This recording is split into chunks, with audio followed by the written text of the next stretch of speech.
es una acogida, es un participar, ¿no?, juntos en organizar estos encuentros. Y mi agradecimiento va también a lo que ya, a quien ya no es directora de esta academia, pero desde hace muy poco, que es Ángeles Albert de León. Un agradecimiento por este evento de hoy y por todo lo que hemos hecho durante años. Precisamente lo que vamos a hacer hoy fue idea de Ángeles, ¿no? Hablar de este tema de que vamos a mirar ahora a través de la obra Libro de la Utopía de Nieves Rodríguez Rodríguez, a quien le agradecemos haber aceptado nuestra invitación. Es la autora de Libro de la Utopía y de muchas obras.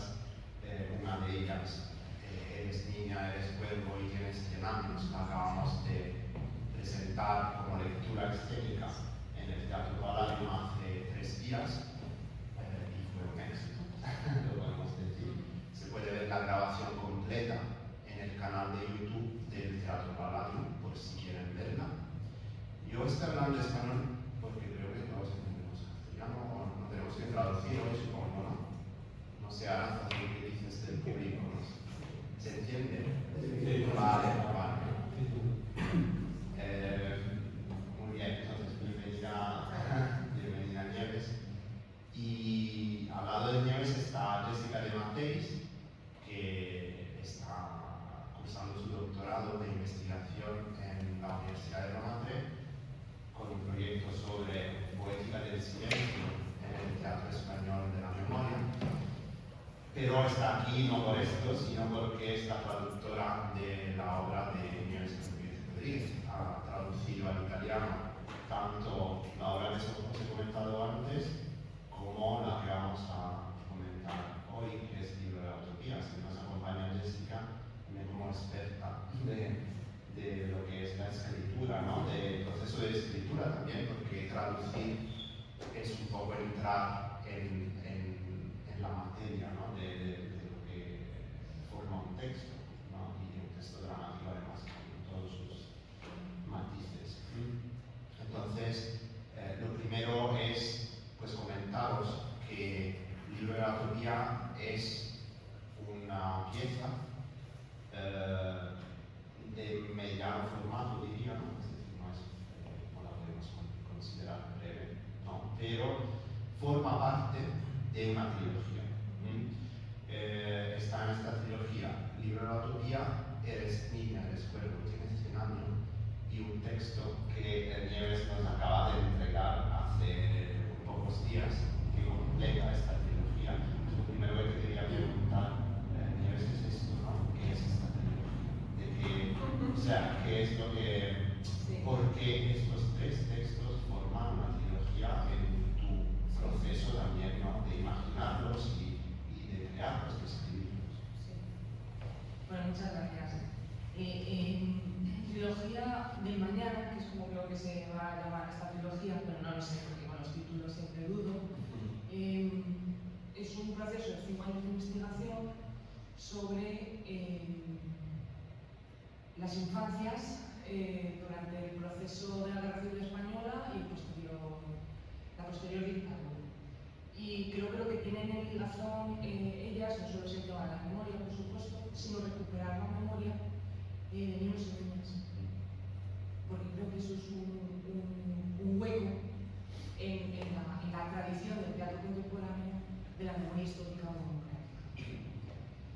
Y muy concretamente la memoria de las niñas, por lo que eso implica. O sea, quienes fueron niñas, que hoy más que nunca, 8 años, durante la Guerra Civil y el posterior franquismo, fueron las mujeres del mañana de entonces que hicieron posible la sociedad del bienestar en la que yo estoy. Y esa es una labor que solo hicieron las mujeres. O sea, y primero fueron niños, por todo lo que sufrieron. Y luego creo que hay otras razones, ya más propias de la escritura, en todo lo que es la trilogía del mañana, que es el saberse eslabón de una cadena, en tanto que el juego metaliterario que tienen las 3 obras es que yo nunca he escrito ninguna obra. O sea, el Libro de la Utopía es un libro que ha escrito otra persona me lo da a mí, entonces yo se lo doy al mundo. O sea, es un juego metaliterario entendiendo que es una imposibilidad que yo hablara de memoria sin recoger los testimonios de otros, más allá de la propia, que es la tercera parte de la trilogía, que se encarga de mirar en algún momento. Bueno, sí, esto es lo que me motiva. La cosa empieza naciendo en el nuevo teatro fronterizo, ya lo dije también en el Teatro Malado hace unos días, al paro de la dirección de José Sánchez Sinisterra, que es un gran teórico y dramaturgo del teatro español. Pero claro, él a mí me llama porque yo ya había hecho teatro de la memoria, y entonces aquí es donde termino esta trilogía, que creo que de momento va a ser una trilogía. Puede que crezca la visual antes. Bueno, este es un poco el nacimiento.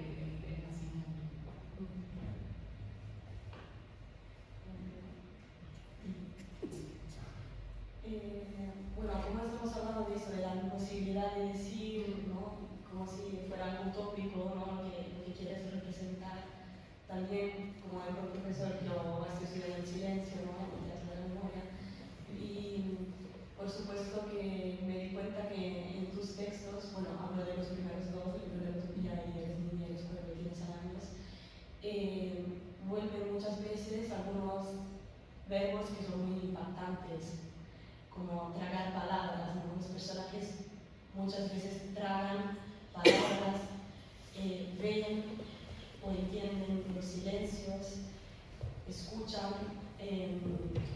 los silencios y ven las palabras. Eso a mí me parece muy fuerte, ¿no? Con respecto a lo que estabas diciendo antes, eso de la imposibilidad de decir, como si los personajes no pudieran hablar. Así que bueno, eso, me gustaría, si puedes hablar de eso, de cómo hablar de lo que no se puede decir y que claro, es una responsabilidad también, ¿no? Y qué valor tiene el silencio en tus textos. Es una pregunta compleja, pero apasionante, porque es lo que a mí me motiva a escribir. La posibilidad de escribir sería algo así como intentar convertirlo en nombre no en fenómeno. O sea, cómo hacer de lo trascendente algo compartible, perceptible y habitable. Yo he dicho que una de las motivaciones mías precisamente era poner la infancia en primer término. E infancia significa que no tiene habla. Un infante es el que no tiene habla, por definición. Y decía Heidegger en un libro maravilloso que escribe a perdonar estas divagaciones, pero bueno, puedo nacer de este estudio, que hay un habla que nos habla en el que no opera la voluntad. Es decir, según Heidegger, todos vosotros y vosotras estáis hablando, aunque diría María Zambrano, aunque el corazón todavía no ha podido romper en palabra, pero estáis hablando. Entonces, esta dicotomía entre el habla que habla, en el que no opera la voluntad, y el decir, que es lo que ya hace el personaje en escena, poder tomar la palabra, ahí hay un viaje de silencio maravilloso. Eso por un lado. Y por otro lado, en España, cuando aparece ese momento de la transición, o sea, en el 77, lo que se firma será el pacto del olvido, ¿no? El pacto de la se denomina el pacto del olvido. Luego, hay una generación, hay muchas generaciones de españolas y españoles que tragaron palabras directamente. O sea, había tanto miedo que no se hablaba. Y además es una forma en la que opera el fascismo que no es propia solo de mi país, sino que de todos. Pero el pacto del silencio, el pacto del olvido, los pactos del silencio y del olvido, eso fue lo que se firmó para poder hacer una transición a la democracia. Y juntando ambas cosas, es que, bueno, he llegado a eso, ¿no? Y luego hay otra cosa también muy interesante. Yo os cuento todo lo que está en mi cabeza, que no sé si es interesante, pero bueno, es el estudio para mí de María Zambrano. Entonces, María Zambrano tiene 3 lenguajes que yo he denominado lenguajes del exilio, y ya nunca los denomino así, pero creo que sí, en tanto que son lenguajes de distancia. Una imagen del instante es, cuando es la palabra que se ofrece, es una palabra que no se puede recordar, pero tú sabes que la albergas porque ha dejado una huella en el corazón. Hay palabras que son así, ¿no? A veces sales de una representación y todo el mundo dice, ¿de qué va? No te lo puedo decir. Yo no te puedo trasladar en el decir lo que he sentido, porque lo que ha quedado de la palabra solo es la huella. Wow, a mí me gustaría escribir ese teatro, ¿no? Alguna vez. O sea, un teatro que no se pueda reproducir, ni representar, ni volver a... No, solo se puede hacer presente en tanto que ha dejado una huella. Y eso creo que es una política de silencio, o una forma de acercarse a algo parecido al silencio. Pero no lo sé tampoco cómo se lo digo.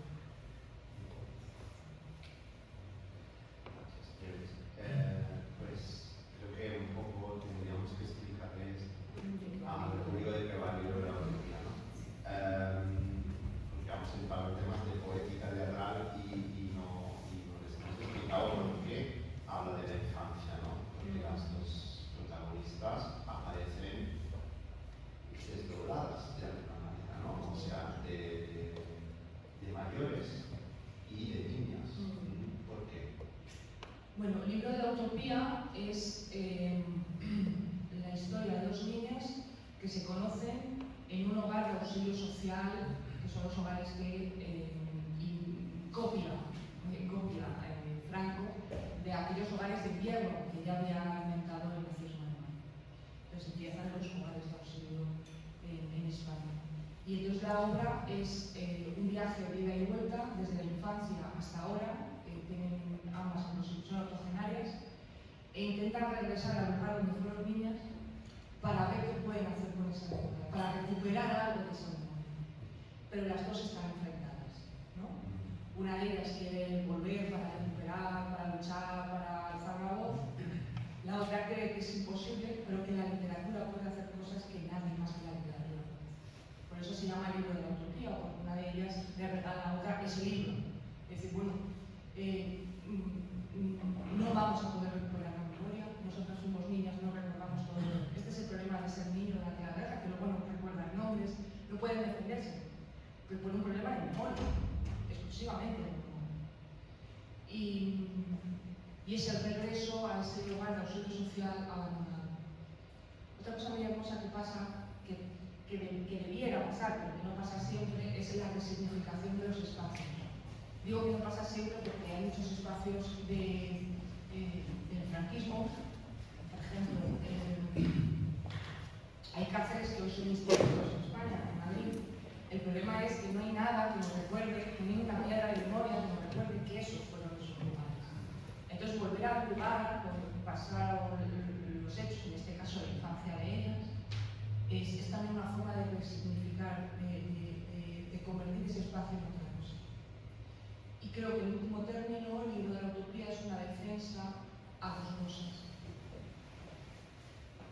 A la legitimidad que tiene inventarse el relato de vida. Hay gente que tiene que inventarse el relato de su vida para poder tener un relato. Sin relato no hay yo. O sea, yo soy yo porque tengo un relato, ¿no? Un poco jugando con lo que vimos ayer. No solo porque sepa mi nombre me puedo decir yo, sino porque sobre ese nombre me puedo inventar un relato. Y el libro de la utopía defiende que todo el mundo tiene derecho a inventarse un relato, aunque no sea real. Porque en el momento en el que lo inventas es algo mucho más grande que real, es verdadero. Es lo que todo el mundo busca, una verdad, una certeza, algo donde anclarse. Y eso por un lado. Y por otro, aprender que hay un derecho al olvido. Que hacer memoria, o sea, hacer memoria también implica aceptar que los supervivientes o las personas que padecieron la historia tienen derecho al olvido. Las personas, no los gobiernos, pero las personas tienen derecho al olvido. Y bueno, no sé si es que yo explico muy mal mis obras, pero creo que va de esto, ¿no? No, la explicas muy bien. Claro, el derecho al olvido es un tema fundamental, también teorizado por Avedas, Marx, por ejemplo, en su libro Recordar, ¿no? Que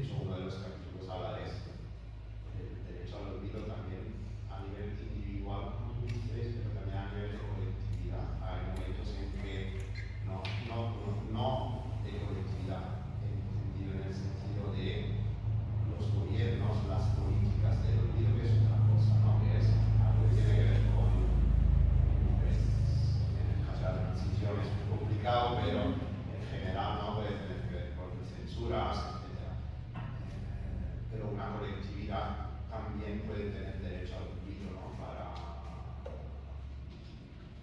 Que tampoco es un cancelar lo que ha pasado, sino porque luego va a surgir otra generación, ¿no? Normalmente es lo que está pasando también con los temas de la memoria en España.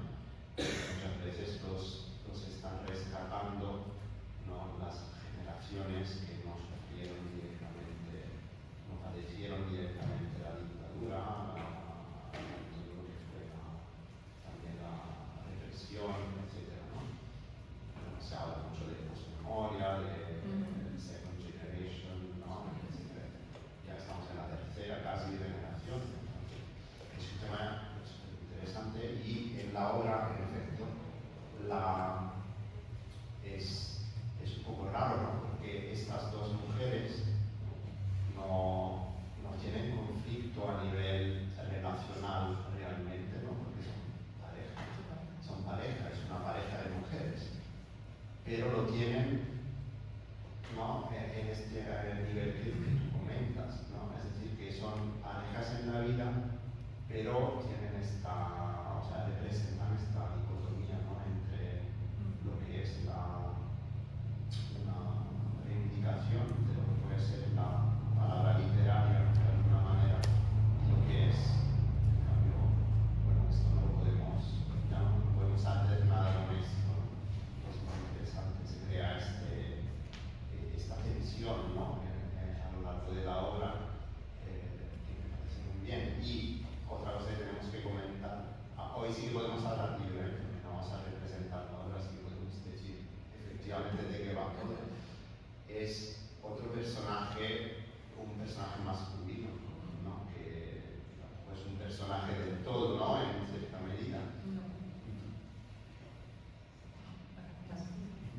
Bueno, sí, están Ana y Matilde, que son los personajes de Niña y Ancianas, y luego hay un personaje que se llama Las cenizas del capellán. O sea, no cambia el personaje, le queda solo las cenizas del capellán. Y este capellán se quema al bonzo cuando llega la transición. Lo que pasa es que hay un hecho anterior a este, y este fue un niño de la guerra también. Pasaba a muchos niños que los padres mandaban a sus hijos al seminario básicamente para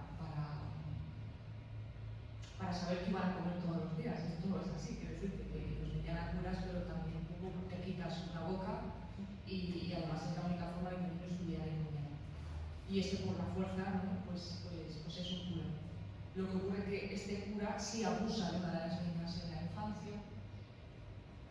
Todo esto está muy documentado, es decir, yo me invento esto, pero es que hubo muchísimos abusos en los hogares de auxilio social y sobre todo en los predictorios, que eran aquellos lugares donde iban niñas y niños supuestamente para curarse de la tuberculosis, pero era mentira. Entraban sanos y a veces salían con muchas enfermedades y otras cosas porque eran lugares experimentales a nivel médico para exterminar aquello que se denominó el gen rojo, ¿no? Entonces eran hijos rojos, muchos rojos. Entonces el capellán está ahí para pedir perdón, ¿no? Para pedir perdón por última vez. Eso es lo que intenta hacer este personaje. Sí. O sea que el hecho de que tú le presentes como cenizas del capellán y no como el capellán, no es una aparición, no es un fantasma, es lo que queda, ¿no? De la serie de este personaje. Y también hablo de lo que fue también la transición, o sea, indirectamente estás hablando de lo que fue la transición, no fue tan pacífica, ¿no? Como se suele, o como se quiere, digamos, por un lado presentar, ¿no? La transición llenó de miedo a muchos que hicieron posible la dictadura, ¿no? Que estuvieron muy cerca de la dictadura. Por eso hoy los fascistas nostálgicos de antaño alzan la voz con sed de venganza, porque según ellos han estado mucho tiempo callados. Esto es un problema. Y sí, claro, pues que hubo miedo, hubo miedo. Sí. quería enlazarme a algo que acabamos de decir, que es sobre el derecho a inventarse un relato, el derecho a tener un relato, porque se enlaza a otro discurso que es la voluntad de luchar contra el relato que se impone, ¿no? Que es un tema muy fuerte en la obra también, en mi opinión, porque las niñas escriben cartas, ¿no? Para la familia, no solo las dos niñas protagonistas, sino que también sabemos que hay muchas más, pero luego se impone otro relato, ¿no? Porque las cartas que ellas escriben se quedan de alguna manera guardadas y luego las que se envían son las que no las que ellas escriben, sino las que se imponen de alguna manera, ¿no? Que les impone el hogar, ¿no? Desde el hogar se decide qué cuento transmitir sobre este hogar. Así que, no sé, me parecía muy interesante también enlazarse este discurso para abrirlo desde esta otra perspectiva. Claro, esto es verdad. En los hogares de auxilio social, las niñas, porque esto era la educación nacional católica, pues aprendían a coser, aprendían cosas de niños, para convertirlas. Entonces, es verdad que cosían muñecas y es verdad que las niñas mandaban mensajes para que las niñas ricas para escribir a las niñas ricas para ver si alguien les sacaba de ese hogar de auxilio. Entonces, las cartas que salen son las, ahí sí, ahí ellas, digamos que son subversivas, o sea, mandan las cartas que quieren. Pero lo cierto es que se les exigía, ¿no? El día de escribir cartas aquí fuera, lo que tenían que escribir y cómo lo tenían que escribir. Luego lo que queda para la posteridad es el relato falso, el relato verdadero se queda dentro de 4 páginas. Pero es que si pensamos desde esta perspectiva, todos los archivos históricos no dejan de ser eso. O sea que podemos pensar del archivo, ese lugar al que vamos, ¿no? A buscar la memoria, en una supuesta objetividad, etc., no deja de ser también la dramaturgia de un relato falso para nosotros. Y a mí esto me perturba mucho y entonces, bueno, digamos que esto es micro y luego está el archivo, ¿no? Ha quedado lo que otros han querido que quede. Y con eso tenemos que construir los relatos y tenemos que hablar de la verdad. Entonces, yo creo que la literatura es infinitamente más legítima que cualquier otra forma de contarnos la vida. O sea, que va por ahí, no sé si Sí. Gracias. Y bueno, si puedo, otra pregunta, porque bueno, ese texto, los textos que luego de Nieves son muy poéticos, es teatro, pero es un teatro que tiene un nivel de poesía que en mi opinión es muy fuerte, es muy potente y también planes metafóricos, ¿no? Entonces yo quería preguntarte acerca de la pastelería. Porque bueno, ¿qué es esto? Bueno, porque las niñas no sueñan con abrir esa pastelería y luego la abren efectivamente, ¿no? Es como, en mi opinión es como un sueño, ¿no? que realizan.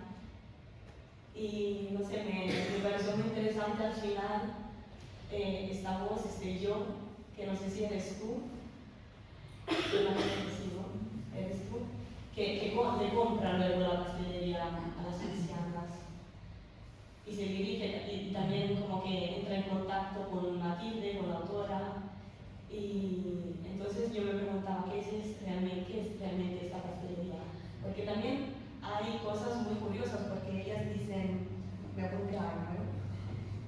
Porque cuando Ana le dice a Matilde, niña, que quiere ser pastelera, porque ese es el sueño, ¿no? Justifica su voluntad diciendo que si queremos volver un día, tendremos que dejarlo todo bien cocinado. Y no sé, a mí eso de dejarlo todo bien cocinado, el fuego, ¿no? La idea de arder, del capellán, que se queda todo bien cocinado de alguna manera, ¿no? No sé si tiene relación. Entonces, no sé, me interesaba esto, saber cuál es el plano, ¿no? Bueno, que tú sabes del texto ya más que yo. Esta es una realidad, entonces puedes ver conexiones que igual que te las leí no he sido consciente de la estructura, ¿no? La gran frase del innombrable, como diría María Zamorano, o sea, del mayor fascista que ha habido en España, el caudillo, antes de morir lo de dejar todo atado y bien atado. Esa es como la frase. Y entonces, para mí era un juego muy tonto de autora, que es como, pues yo te lo voy a dejar bien cocinado. Tú atado y yo cocinado. Pero no, hay algo que me parece muy teatral en la idea de cocinar y dar de comer a algo. O sea, para mí el teatro es como un horno. El teatro, de hecho, es una caja, o sea, un horno es una caja negra. Y ahí ocurren cosas, ¿no? Entonces, de lo que tú metes a lo que sale, pues hay un viaje que otro hace para ti, para el deleite tuyo, y cuando te lo comes, que es lo que hemos hablado al principio, no queda nada. No queda nada. Y sin embargo, los sabores sabemos que dejan una huella en la memoria infinita. Y para mí hay algo muy teatral en el hecho de cocinar, de dejar algo cocinado para algo preparado para elaborado, manufacturado.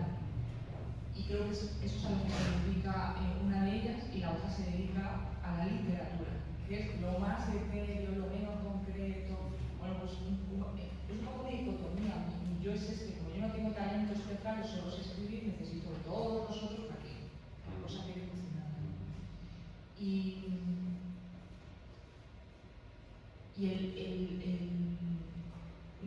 Cuando yo recojo la pastelería, cuando yo compro la pastelería, esto es una ficción, no tengo ninguna pastelería en Madrid,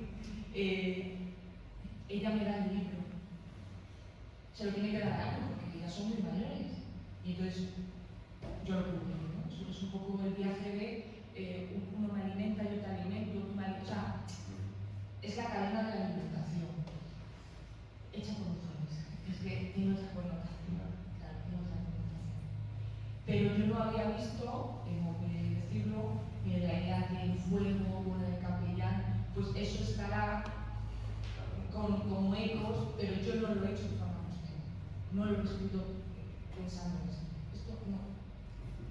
¿Lo has visto tú? Mira, No, gracias. no, por eso le quería preguntar, porque estaba yo pensando, bueno, eso es algo que solo veo yo o que existe realmente, pero me parece muy interesante lo que has dicho, me parece muy interesante.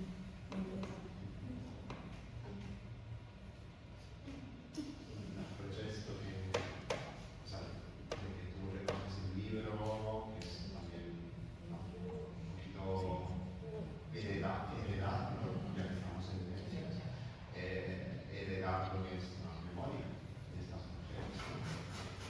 De esta mujer, pero de las dos, ¿no? Porque de Matilde es la memoria de Matilde tiene que ver también con la memoria de Ana, ¿no? Matilde es el portavoz de alguna manera de lo que está aconteciendo. Y esto tiene que ver con lo que hablábamos, o sea, heredar algo que tú no has experimentado directamente, ¿no? O sea, tú no eres una niña de la guerra, no has podido estar en la guerra, no te has formado en el franquismo, ¿no? Etcétera, etcétera. Pues, y tiene que ver con estas relaciones intergeneracionales, ¿no? Que son asumir hoy los que estamos, los que seguimos, ¿no? Hablando de cosas que no nos atañen directamente, pero que sí que nos atañen a todos colectivamente, ¿no? Por un lado, pero por otro te quería decir que eres un poco cervantina, o sea que no, por eso claro, te está dando un manuscrito que no has encontrado, pero te lo está dando. La otra hora hay un personaje, por ejemplo, esa niña que también es bastante cervantina, no de alguna manera. Tienes un personaje que ya y que además tiene capacidad, ¿no? De quedarse durante un tiempo bastante largo, más largo que una vida, ¿no? Porque lo vemos tanto en la historia de la niña de la guerra civil como en la actualidad. Y ese personaje, o sea, es Irene de Benengeli, ¿no? O sea, el primer autor del Quijote, nada menos. Entonces sí que tienes un poquito esta, no sé si es, o sea, si lo haces, si es un homenaje que haces o si es porque tienes algo de Cervantino o si te... Sangre Cervantino.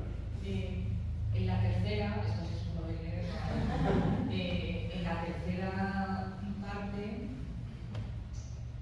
yo accedo a los cuadernos de infancia de 2 niños exiliados a Dinamarca en el año 26. Entonces lo que vamos a leer es los cuadernos de Dinamarca son cuadernos de infancia. O sea, es exactamente lo mismo. De hecho, yo no escribo nada. O sea, yo lo leo porque mi abuelo fue un niño exiliado en Dinamarca, en la obra. Manuel Rodríguez. Y todo ese juego sí que quiero decir que vale. Bueno, es que yo hago la literatura por encima de todas las cosas, ¿no? O sea, mi pirra, o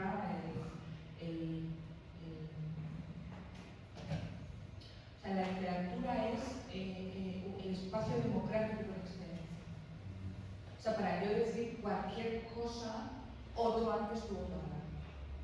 Yo escribo porque leí, porque leo, ¿no? Entonces, saber esa parte de mi herencia me parece muy hermoso. Entonces, claro, al final siempre está el homenaje a tus mayores, porque tú sabes que formas parte de esa tradición.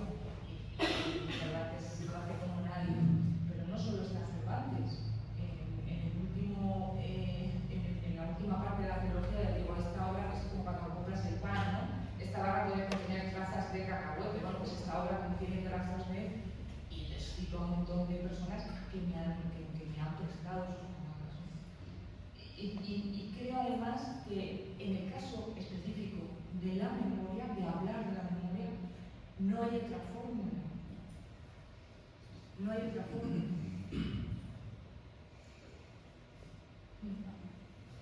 Y que los juegos metaliterarios son muy bonitos. Y además son muy bonitos en el teatro, ¿no? Parece sabe que el teatro es literatura, para mí es muy importante. Porque un libro es una primera obra y es una experiencia estética plena. No está plena, la literatura es plena. Y una representación teatral es otra experiencia estética plena. No se necesita. Y de hecho no debiera necesitarse, porque cuando alguien crea a partir de un texto dramático tiene que hacer su imagen. El texto no es teatro. Bueno, a propósito de Cervantes también aparece la flota Cervantes, ¿no? Sí, que, sí. En la historia de la niña, del padre de la niña, ¿no? Que se va a Argelia además, así que bueno, me parece muy interesante. Eso sí lo forcé. La flota Cervantes existió. Fue una flota de la Marina Republicana y salió del puerto de Cartagena, del puerto en Murcia, del puerto de Cartagena. Y es cierto que salieron los marinos antes que los jinetes. Pero luego en el norte de África, ahí sí hago. Es un juego. Ese sí es un juego con Cervantes, porque no fue exactamente ese itinerario del norte de África. Pero sí el campo de concentración, se acaba de subir. Bien, si puedo, tengo otra pregunta. Porque, bueno, ayer yo y Miguel pudimos hablar un rato y le pregunté acerca del uso de las imágenes en sus textos, porque eso me parece muy interesante, porque son textos teatrales, pero donde de vez en cuando aparecen dibujos. Y entonces le pregunté acerca de eso y me contestaste que hay quien escribe dando un valor rítmico, ¿no? Con una capacidad más rítmica, y quien escribe con una capacidad de pintor, digamos, ¿no? de dibujo. Y eso también tiene que ver con dónde no llega la palabra, pero bueno, no quería llegar ahí, sino que me quedé pensando en esto esta noche. Y bueno, estaba pensando que la verdad es que no es para decirte que no es cierto lo que tú me has contado, pero también encontré algo de rítmico en tu texto, pensándolo, porque porque en el libro de la utopía, que es el texto que estamos presentando hoy, hay un latido del corazón descompasado, ¿no? De 1977, de 1945. Y luego aparece otro latido de corazón que es acompasado, cuando las niñas se miran sin necesidad de verse. Eso me parece muy fuerte, ¿no? Se miran sin necesidad de verse. Y luego, en el caso del capellán, el corazón es sin latidos o en llamas. Entonces, no sé, eso de ritmo del corazón, a mí me parece muy fuerte y me gustó mucho como ver una relación, ¿no? de los corazones, sin latido, en llamas, acompasado cuando las niñas se miran sin necesidad de verse. Y no sé, entonces me interesaría, si puedes, si quieres,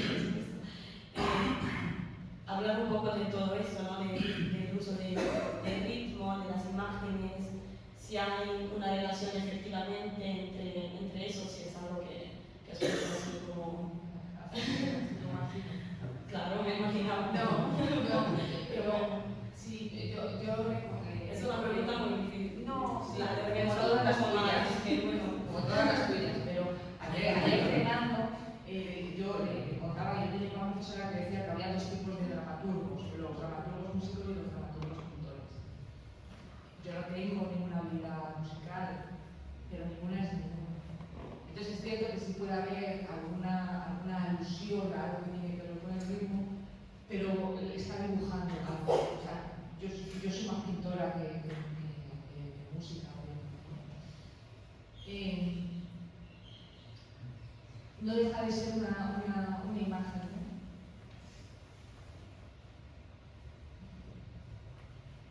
El corazón es donde, decían los antiguos, Agustín, para ser más exactos, que es donde se alberga el verbum interius, o sea, el verbo interior, ¿no? O sea, el verbo que no puede deshacerse, que no puede ofrecerse. Un verbo interior es aquel que no puede ofrecerse, por definición. Y la propia María Zambrano escribió 4 metáforas del corazón, ¿no? Entonces, el viaje del corazón es muy interesante desde el punto de vista de la poética del silencio, porque es que estudiar la poética, la metáfora del corazón en relación con el verbo y la imposibilidad del verbo. Y en este caso, precisamente lo que has ido citando, ¿no? de cómo se acompasa algo o se descompasa, sí va generando un ritmo, es lógico que es el ritmo de la historia, lentísimo, ¿no? También. Las niñas avanzan con pasos de paloma, o sea, más despacio que la paloma, ¿no? O sea, todo esto sí genera un ritmo, una cadencia, pero yo creo que no hay una habilidad musical ahí, o es que yo no me la veo por ninguna parte, sino que es una imagen que genera una partitura. Entonces está más cerca de lo matemático, porque estas estructuras, la estructura gramática es una matemática, para que le guste la idea de un juego matemático, de cabeza, a mí me gusta. O sea, el dispositivo de ingeniería en la propia obra gramática me parece interesante. No lo habré conseguido, pero sí intentarlo, ¿no? Y creo que eso es lo que puede generar un ritmo interno. Pero no hay una musicalidad, cuando es Alberto Conejero, ¿no? De Aguilar o de Lorca o este tipo de son autores con capacidad musical para la música. No, aquí estoy generando imagen y metáfora. Metáfora. Llevar algo más allá. Pues intentar llevar algo más allá.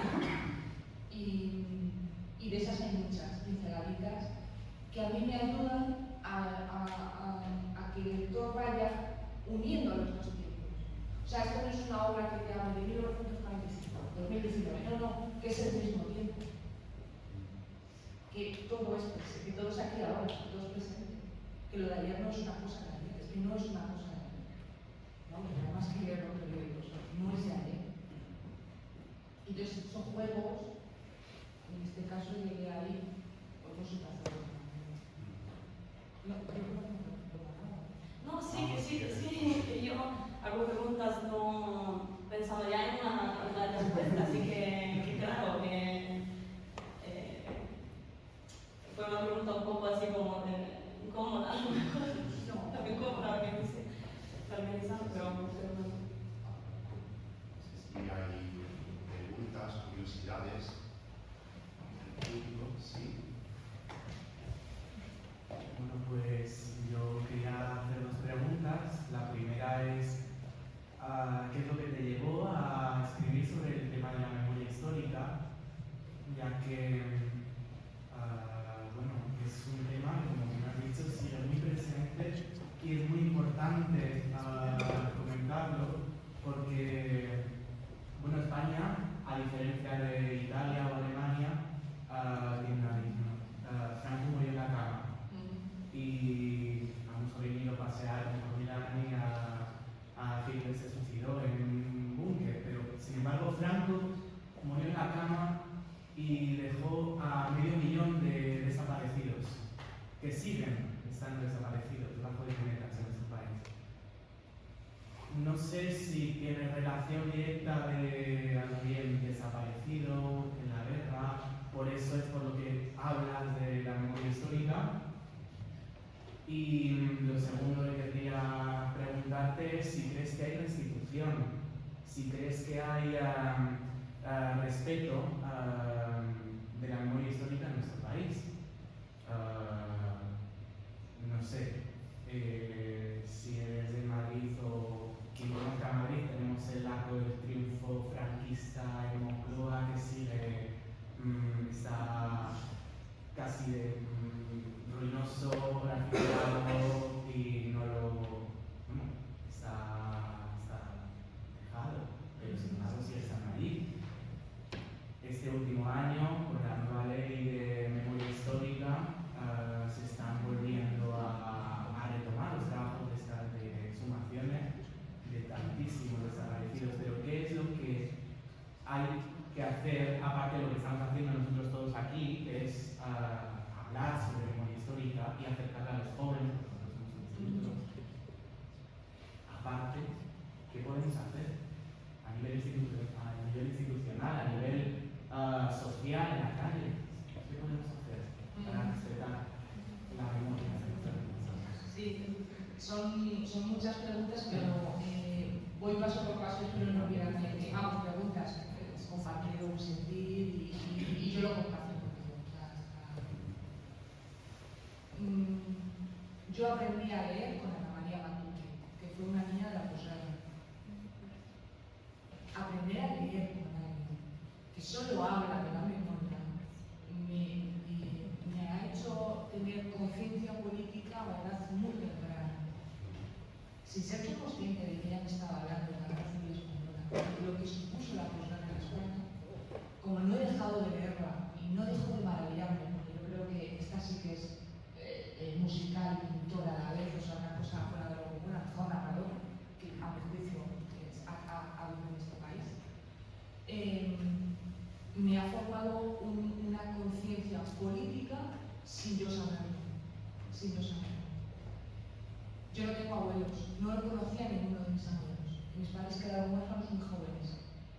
Pero sí hay historias de la guerra en casa. Pero a mí yo no necesito que algo pase por mí para tener esa conciencia. De hecho, hay cosas que he intentado averiguar y no puedo averiguar, porque ya no hay posibilidad, ¿no? Ni por archivos, ni por memorias, ni personas vivas. Y no creo que algo te tenga que pasar a ti para. No, porque hay mucha gente a la que le pasan cosas y no se despierta nunca. Entonces, creo que despertar es otra cosa. Yo me despierto gracias a la literatura y a la literatura entrego mi vida. O sea, creo en eso y no creo en nada más. En el 2007, el entonces presidente socialista José Luis Rodríguez Zapatero, que hay una apertura social por primera vez en España gracias a su gobierno, crea la ley de memoria histórica, con algunas deficiencias que se han ido modificando hasta llegar a eso que este gobierno ha denominado la ley de memoria democrática, ¿vale? Que es mucho más ambiciosa porque recoge realmente la memoria desde muchos otros lugares. Pero no es, creo que se dice que no es punitiva, es decir, si no es una ley penal. Si un alcalde decide quitar o no quitar una placa, pues lo decide el alcalde, que la quita bien, que no la quita también, no pasa nada. Y este es el problema, que es una ley en la que todo el mundo puede hacer lo que le da la gana porque no pasa nada. Entonces no es una ley. ¿Entiendes? O sea, no es una ley, pero no es una ley. Y yo creo que este es el problema. Que no hay una forma que... España es un país, y esto sí es muy cervantino lo que voy a decir, que ha necesitado de demasiados héroes y demasiados mártires para convertirse en España, ¿no?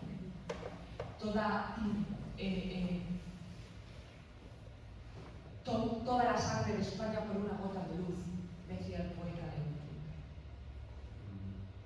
Y seguimos aquí, ¿no?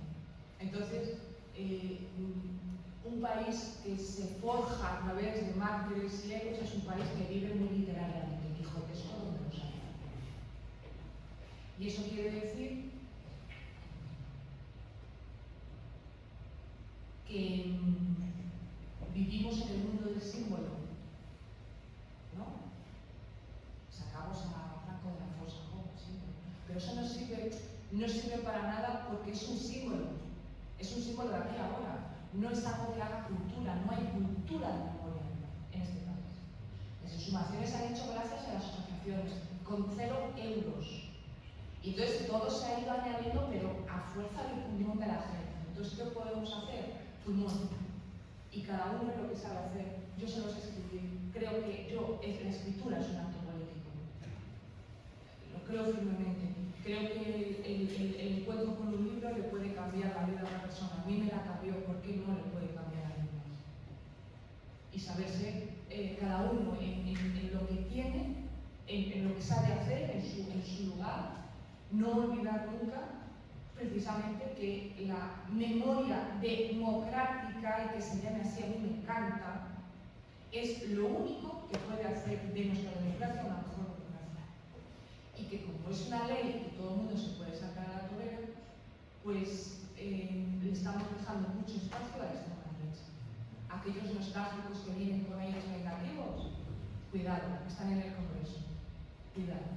Entonces, lo que podemos hacer es lo que estamos haciendo. Yo no soy presidenta del gobierno, no tengo habilidades políticas tampoco, pero este país es el único país en el que no es un delito tener un águila puesto, es el único país en Europa, quiero decir, porque incluso tú me has citado esas dictaduras, la última dictadura de Europa, acordad que es del 89, Rumanía, también es un delito, ¿no? Aquí hemos tenido una fundación, Francisco Franco, luego la fundación de los franquistas, con dinero público durante años, o sea, aquí no ha pasado nada. El problema es que los tenemos dentro del Congreso. Ese es el verdadero problema, esa gente hace política. Este es el drama de España. Pero la ciudadanía sabe hacer muchas cosas. La ciudadanía puede hacer muchas cosas. Y siempre, y esto hoy, un día como hoy, que es el 8M, sabemos que desde la calle se cambian las políticas. Que desde la calle es como se han cambiado las políticas. Entonces lo que tenemos que seguir haciendo es saltar las calles. Creo que es lo que tenemos que hacer. Ahora queda bien. Ya no pregunta. Al fondo, ¿no? Sí, no, yo no preguntaba, pero ha respondido ya mucho a lo que me pensado preguntar, que era tanto en la escritura como en la vida, cómo acabaría afectando, cómo y cuánto afectaría para ti, lo que piensas tú, este avance de la posmemoria, porque si ahora estamos en la posmemoria, ¿qué ocurrirá con las nuevas generaciones que pueden aflorar ahora, donde ya solo quede ese microcosmos del archivo, porque todas estas personas que podrían contar algo ya estarían muertas y solo sobrevivirían los que están reconstruyendo la historia? ¿Cómo afectará en los futuros años a la hora de contar la historia de nuestro país, nuestras historias, cuando ya es muy lejana, falta de testigos? ¿Cómo evolucionaría la posmemoria? Pues haciendo un uso ético de la memoria. nacido tardísimo, ¿no? Quiero decirte que puedo hacer esto y a veces porque sí he tenido acceso al testimonio directo, pero a veces no.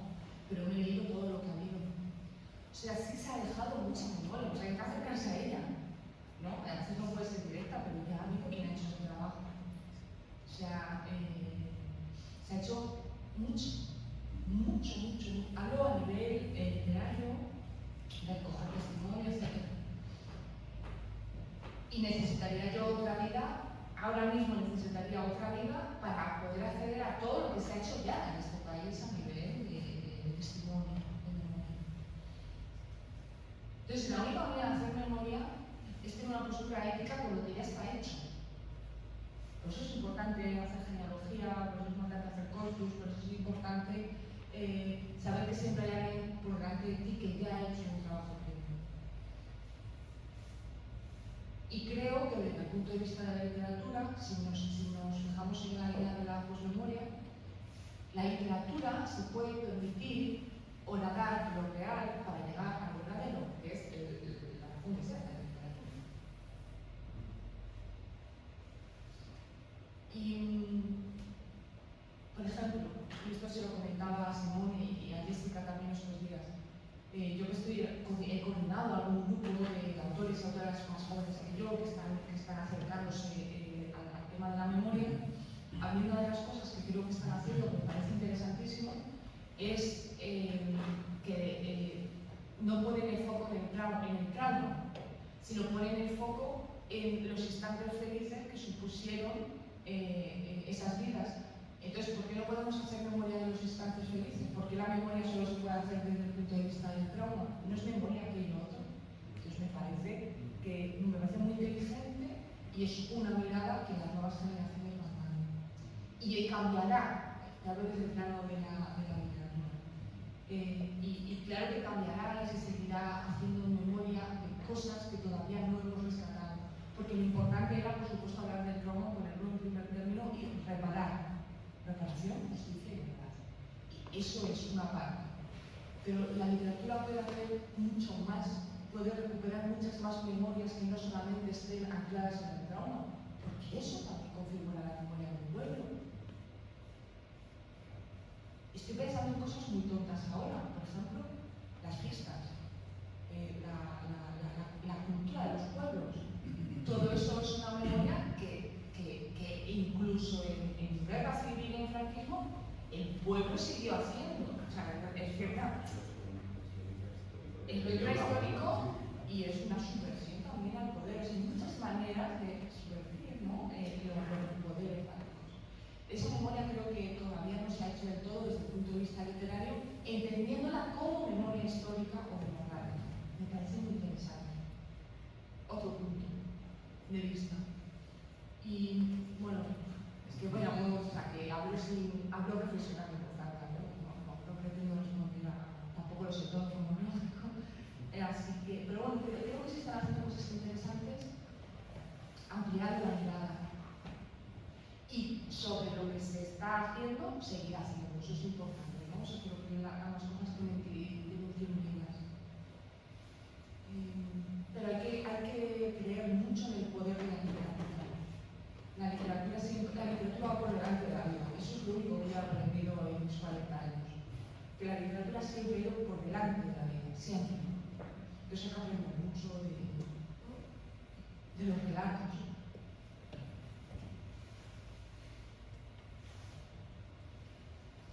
Hay una pregunta, no sé. O reflexión, ¿eh? Que Sí, tampoco... claro.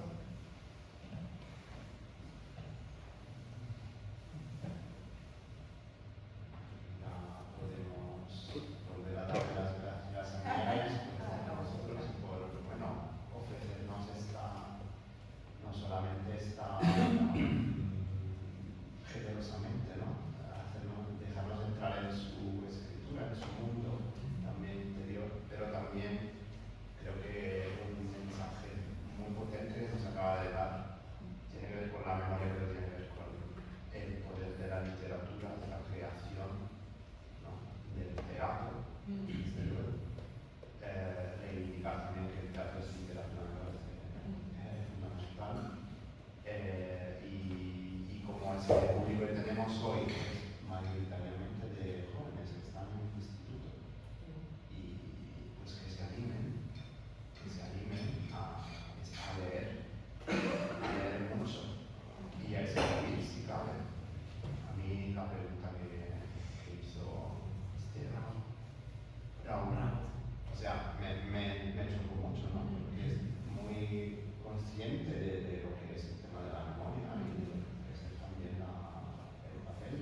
literatura, ¿no? Cuál tiene que ser o sea, que tenemos que transmitirles a los jóvenes sobre la